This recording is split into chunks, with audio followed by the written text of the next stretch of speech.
On a hot afternoon, Henry was pulling a goods train to Croven Gates Works. He didn't want to be late, so he was rushing down the line. But as soon as he was close, he suddenly came to a full stop.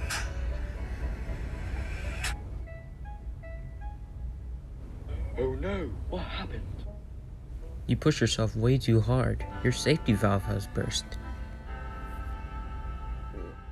Bother, I was making such good time. Driver phoned for help, and to Henry's surprise, came Hank the American engine, one of the strongest engines on Sodor.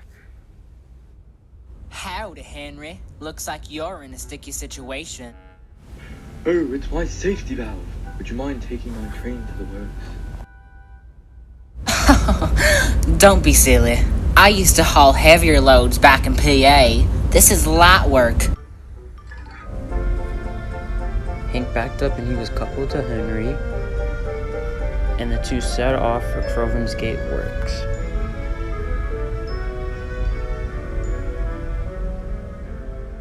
Hello, my friends. How may I help you? Henry broke down, so I had to haul him and the supplies here. Ah, very impressive. What a strong engine! He's probably the most strongest engine on Sodor. What? No. I'll see you later, my friend. Henry, let's get you fixed up. Adios, amigos. After Hank left, Rosie shunted Henry into a siding, and workmen started to look over Henry.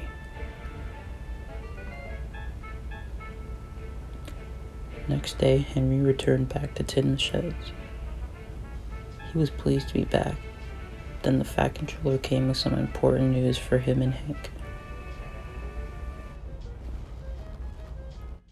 The engine has been brought back to our railway for another air show, but it has been damaged.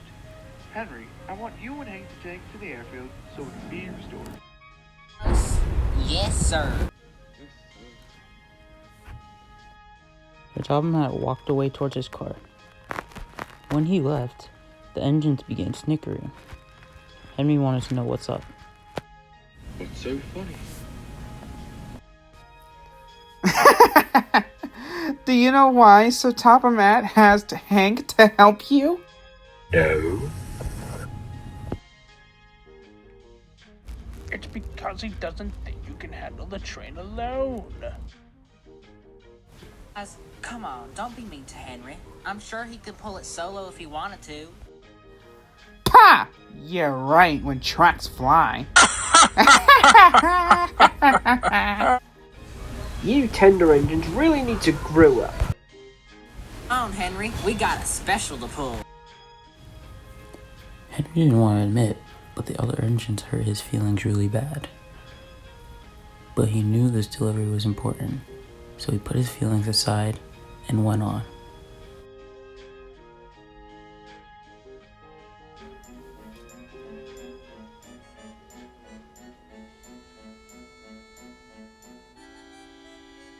Two eventually arrived at the docks where Salty was waiting for them. Oh, Henry, you look more down than Cranky does. What be bothering you? The other engines are teasing me because I broke down and Hank hauled me and my train to the works. Ha ha, me artsy.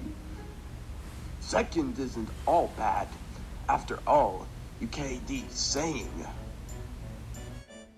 I guess you're right. Soon, Henry and Hank were coupled to the train.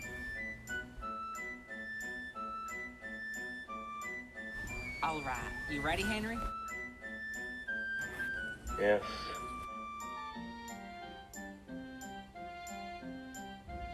Hank was worried about Henry, but Henry reluctantly moved on, still feeling very depressed.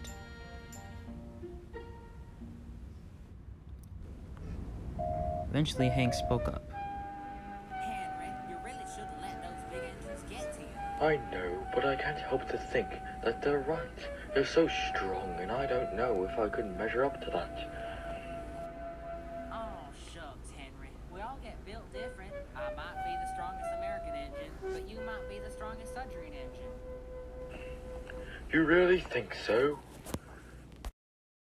I know so, but you might have to settle that with Murdoch, though. Before Hank could say anything else, the train came to a full stop. Oh dear, what now? You've run out of water. I knew we should have filled up before we left. Darn, what now? Maybe I can push you the rest of the way. You really can? I'll try. The driver and fireman reluctantly agreed. Henry soon started to build up some steam. He slowly started to push, but he couldn't get a grip. Eventually, he got a grip, and slowly but surely, the train started to move.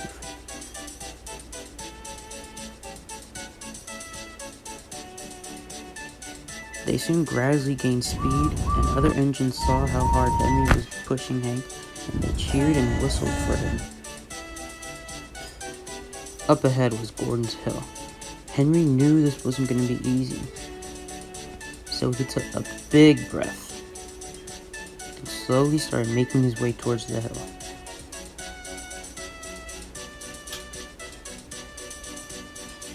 It was not easy. Henry was getting red in the face and his boiler was getting louder and louder, hissing with steam. He moved slower and slower, but eventually he reached the top, and it was all downhill from there. Henry zoomed, and eventually they reached the airfield. They arrived right on time.